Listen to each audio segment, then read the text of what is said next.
আজকের এই ক্লাসে তোমাদের সপ্তম শ্রেণীর যে স্বাস্থ্য সুরক্ষা পরীক্ষাটি রয়েছে সেই স্বাস্থ্য সুরক্ষা পরীক্ষার সম্পূর্ণ প্রশ্নপত্র এবং সম্পূর্ণ উত্তরপত্র আমরা একবার নিয়ে এসেছি।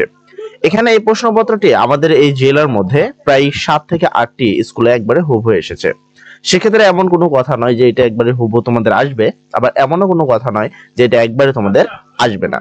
এটা আসতেও পারে, তোমাদের নাও আসতে পারে। তবে এই প্রশ্নটি দেখলে তোমরা বুঝতে পারবা ঠিক কোন কোন জায়গা থেকে বর্তমান শিক্ষকরা প্রশ্ন করছে। তোমরা যদি সেই জায়গাকে একটু গুরুত্ব সহকারে পড়ো, সেই জায়গার কিছু প্রশ্ন গুরুত্ব সহকারে পড়ো, তার পাশাপাশি আমাদের এই প্রশ্নটি দেখে নাও, তাহলে কিন্তু তোমরা সম্পূর্ণ প্রশ্নপত্র কমন পাবা। তো ফার্স্টে আসি আমরা স্বাস্থ্য সুরক্ষা সপ্তম শ্রেণীর যে পরীক্ষার প্রশ্নটি রয়েছে সেটাতে। ফার্স্ট প্রশ্ন যেখানে করা হয়েছিল, তুমি যদি এখানে খেয়াল করো, বলা হয়েছে বর্ষাকালে কোন রোগটি হয়, ডায়রিয়া হলে কোন খাবারটি আবশ্যক খেতে হয়, সাধারণত কত বছর বয়সে কোয়াশি রকম রোগে হতে পারে। তারপরে যদি প্রশ্নটি খেয়াল করো, বলা হয়েছে নিচের কোনটি মানুষের আচরণের উপর নির্ভর করে, নিচের কোন খেলাধুলাটি ইতিবাচক দিক নির্দেশ করে, পরে কোন বিষয়ের সহায়তা চাওয়া। নিচের কিছু ছবি দেওয়া আছে যেখান থেকে 7 নম্বর এবং 8 নম্বর দুটি প্রশ্নের উত্তর দিতে হবে। তোমরা ফার্স্ট প্রশ্ন দেখছো, শীতকালের একটি চিত্র 1 দেওয়া আছে এবং এখানে আরেকটি চিত্র দিয়েছে চিত্র 2। বলা হয়েছে চিত্র এ চিহ্নিত সময়কালে সাধারণত কোন রোগ হয়ে থাকে, মানে শীতকালে সাধারণত কোন রোগ হয়ে থাকে সেই বিষয়টা তোমাকে বলতে হবে। তারপর এখানে বলেছে চিত্র বি এ সময়কালে কোনটি ঘটে। 9 নম্বর প্রশ্ন যদি খেয়াল করো, 9 নম্বর প্রশ্নে বলা হয়েছে যে নিচের কোনটি পারস্পরিক সম্পর্কের সংক্রমণ হয়ে থাকে, অভিজ্ঞতাকে কয় ভাগে ভাগ করা যায়, নিচের কোনটি অনুভূতির অনির্বাচনীয় প্রকাশ করে। তারপরে যদি দেখো শ্বাস নিয়ে কিছুক্ষণ ধরে রেখে তারপর শ্বাস ছেড়ে দিলে কোন ব্যায়ামটি করা হয়, সামাজিক দক্ষতা কয়টি বিষয়ের উপরে নির্ভর করে। তারপরে এখানে দেখো ভাইরাস জনিত রোগ প্রতিরোধ করা যায়, বাল্যবিবাহ নির্বাহ আইন 2017 অনুযায়ী বিয়ের ক্ষেত্রে নারীদের বয়স কমপক্ষে কত নির্ধারণ করতে হবে। আর তারপর যদি বাকি নৈবেদিক প্রশ্নটা দেখো, বলা হয়েছে এবার এক কথায় প্রশ্ন। এখানে তোমাদের 10টি প্রশ্ন থাকবে এবং 10টি প্রশ্নের জন্য তোমরা পাবা 10 মার্ক। আর ফার্স্ট প্রশ্নটা যদি খেয়াল করি, প্রথমটি দেখতে পাচ্ছ, বিয়ের ক্ষেত্রে পুরুষের বয়স কমপক্ষে কত হওয়া দরকার, কারো সাথে কুরুচিপূর্ণ আচরণ করাকে কি বলে, দেহের ওজন স্বাভাবিক মাত্রার চেয়ে বেড়ে গেলে তাকে কি বলে, কোন খেলায় মাটিতে লাথি পুঁতে বৃত্ত তৈরি করে ঘুরতে হয়, সব ধরনের স্বাস্থ্যকর খাবার কি আছে। তারপর দাবা কোন ধরনের খেলা, ক্ষতস্থানে ভালো করে কি ধুয়ে নিতে হয়, ডায়রিয়া অন্যতম লক্ষণ কি। তোমরা যদি এখানে বেশ প্রশ্নগুলো দেখো, হিমোগ্লোবিনের শারীরিক কোষগুলো কি, অতি পুষ্টিকর কারণগুলো কি।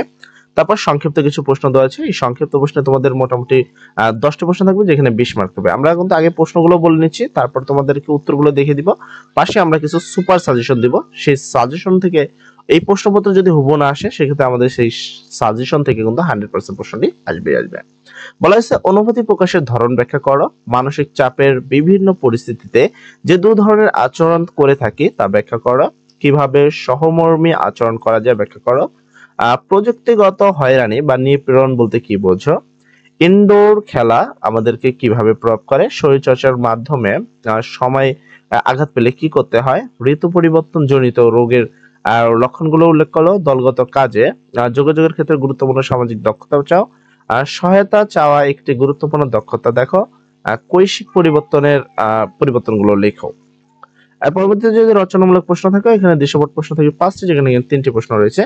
কৈশিকর রোগ কেন হয় তা লক্ষণ সহ প্রকাশ করো, প্রকৃতির প্রতি আমরা কিভাবে সহমর্মিত দেখাবো ব্যাখ্যা করো, প্রাকৃতিক চিকিৎসা নিয়ে 2টি ভুল ধারণা এবং উল্লেখ করে তার সঠিক তথ্য দাও, বয়সন্ধি কাল বলতে কি বোঝো সে বিষয়টি বুঝিয়ে লেখো। এবং তোমাদের সর্বশেষ প্রশ্ন হলো রোগ প্রতিরোধ ক্ষমতা প্রতিরোধে আমাদের কি করণীয়। আর পরবর্তীতে তোমাদের দৃশ্যপট নির্ভর প্রশ্ন, এখানে প্রশ্ন থাকবে 8টি, যার মধ্যে তোমাকে 5টি প্রশ্ন উত্তর দিতে হবে, প্রতিটি প্রশ্নে পাবা 4 মার্ক। প্রথমে বেস্ট, এখানে একটি নাহিদ দিয়ে একটু উদ্দীপক দেখতে পাচ্ছ। বলা হয়েছে শারীরিক ও মানসিক ঝুঁকি বা মোকাবেলার মধ্যে কি আছে, এই ঝুঁকি বা চ্যালেঞ্জ মোকাবেলায় নাহিদের করণীয় কি। আর সেক্ষেত্রে অবশ্যই তোমাদেরকে জানতে হবে যখন কি হয়, উচ্চতা বাড়ে না বা তখন বা আমাদের আর যেই বয়ঃসন্ধিকাল তখন যদি কোনো বিভ্রান্তি সৃষ্টি হয় বা দুশ্চিন্তা হয়, তখন আসলে ওই বয়ঃসন্ধিকালে আমরা কি কি মোকাবেলা করতে পারি, কি কি ঝুঁকি করতে পারি, বয়ঃসন্ধিকালে সেই টপিকটা কিন্তু পড়তে হবে।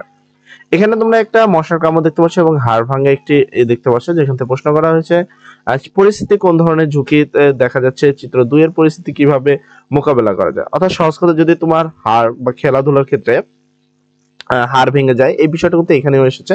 অর্থাৎ বেশ 2টা প্রশ্ন কিন্তু সেই টপিকের উপরে এসেছে। তো তোমাদের হাড়, পায়ের হাড়, গিরার হাড় বা কোনো জায়গার হাড় যদি ভেঙে যায় বা বিচ্যুতি হয়, সেক্ষেত্রে প্রাথমিক চিকিৎসাগুলো কি, এইগুলোর কিন্তু বেশ প্রশ্নগুলো এসেছে।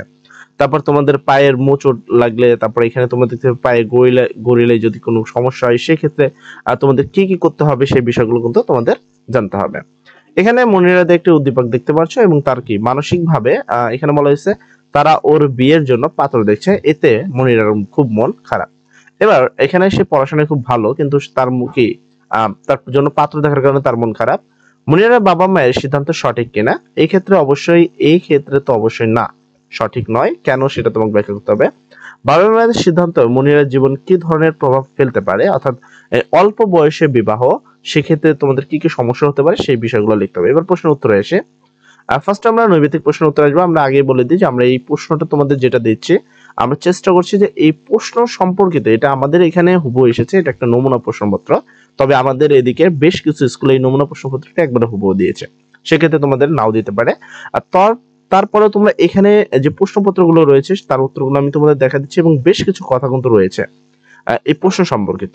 দেখো, যখন আমি এই প্রশ্নগুলো তোমাদেরকে পড়িয়ে শোনাচ্ছিলাম, তখন কিন্তু এই প্রশ্নগুলোর মধ্যে বেশ কমন কিছু বিষয় দেখা গেছে। যেমন হাড় ভাঙার বিষয়টা কিন্তু প্রশ্নতে ম্যাক্সিমাম এসে প্রাথমিক চিকিৎসা সম্পর্কিত তোমাকে কাজ করতে হবে। তারপর শরীর চর্চা, ব্যায়াম, এই বিষয়ে তোমাকে সঠিক ধারণা রাখতে হবে। খেলাধুলা সম্পর্কিত এবং রোগ প্রতিরোধ বিষয়ে তোমাদের কিছু ধারণা রাখতে হবে। অর্থাৎ তোমরা মূলত 3টা টপিকের উপর প্রশ্ন করতে পারো। প্রথম হলো শরীর চর্চা আমরা কিভাবে করবো, অর্থাৎ বয়ঃসন্ধিকালে কি কি সমস্যা হয়, কিভাবে তা প্রতিরোধ করা যায়, সে বিষয়টা তোমরা পড়বা। সেকেন্ড তো 2 নাম্বার টপিকে তোমরা পড়বা হলো কিভাবে তোমাদের রোগ প্রতিরোধ ক্ষমতা বৃদ্ধি করা যায়, বা কোনো রোগ হলে তার লক্ষণটা কি, সেক্ষেত্রে আমাদের প্রতিকার কিভাবে করতে হবে।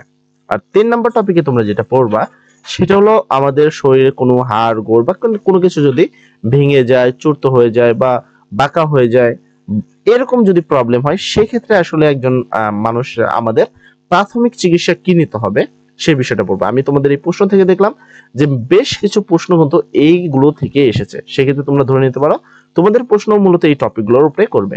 তোমরা ফার্স্ট অফ তো তোমরা সিলেবাস, তোমাদের যে চূড়ান্ত প্রস্তুতি আছে তার কিন্তু শেষে কিছু বেশ তোমাদের স্পেশাল মডেল রয়েছে, তোমরা চাইলে সেই স্পেশাল মডেলগুলো অবশ্যই ক্লিয়ার করে নিবা। যাক, সর্বদা সবাই ভালো থাকো, আশা করি আমার কথাগুলো বুঝতে পেরেছো। আজকে তোমরা এই বিষয়গুলো পড়বা, আগামীকাল অনেক পরীক্ষা অনেক ভালো করবা। সবাই ভালো থাকো, আসসালামু আলাইকুম।